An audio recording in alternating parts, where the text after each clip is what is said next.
Welcome back to another interesting topic.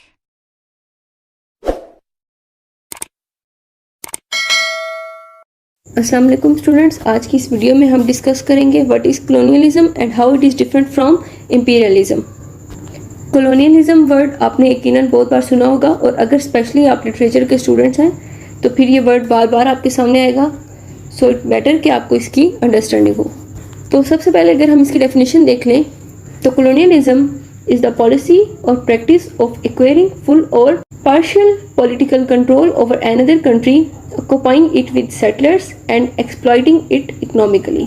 तो एक ऐसा अमल जिसके अंदर एक ताकतवर मुल्क किसी कमज़ोर मुल्क के ऊपर कब्ज़ा कर लेता है, बाकायदा वो वहाँ जाकर उस मुल्क के अंदर अपनी कॉलोनीज़ बना लेते हैं, वहाँ पर रहना शुरू कर देते हैं, उस मुल्क की इकोनॉमिक को, उस मुल्क की पॉलिटिक्स को और यहाँ तक कि वो उस मुल्क की सोशल और रिलीजियस मैटर्स को भी कंट्रोल करते हैं। तो इसको हम बेसिकली कॉलोनियलिज्म कहते हैं। इसकी बेहतरीन एग्जांपल है ब्रिटिश कॉलोनियल रूल, यानी कि जब अंग्रेज़ों ने, जब इंग्लिशमैन ने, अगर मैं आपको हिस्ट्री से थोड़ा ब्रीफ करके बताऊं तो लेट 19th सेंचुरी के अंदर और अर्ली 20th सेंचुरी के अंदर जो ब्रिटिश थे उन्होंने तकरीबन आधी से ज़्यादा वर्ल्ड की जो पॉपुलेशन थी उसके अंदर अपनी कॉलोनीज़ बना ली थी।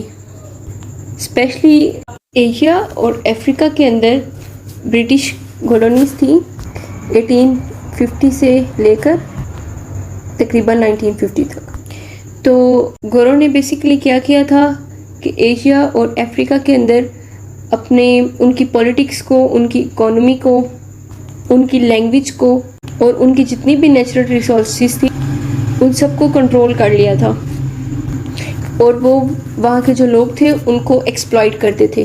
तो होप सो आपको कॉलोनियलिज्म का थोड़ा सा कॉन्सेप्ट क्लियर हो गया होगा। आगे हम दो टर्म्स देखते हैं बेसिकली, कॉलोनाइजर एंड कॉलोनाइज्ड।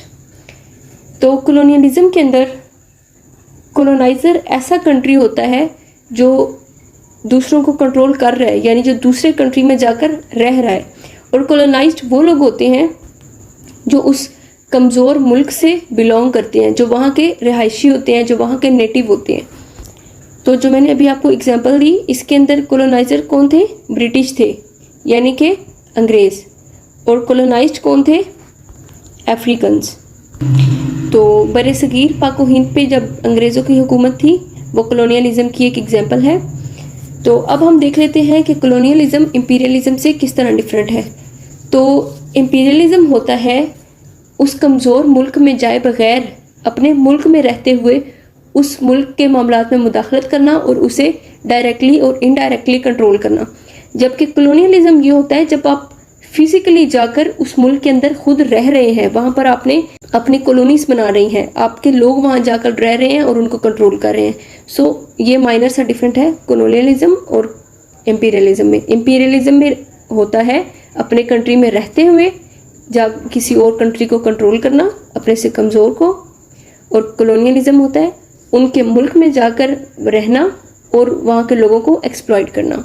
तो उम्मीद करती हूँ आपके लिए लेक्चर हेल्पफुल रहा होगा। मिलते हैं नेक्स्ट वीडियो में। अल्लाह हाफिज़।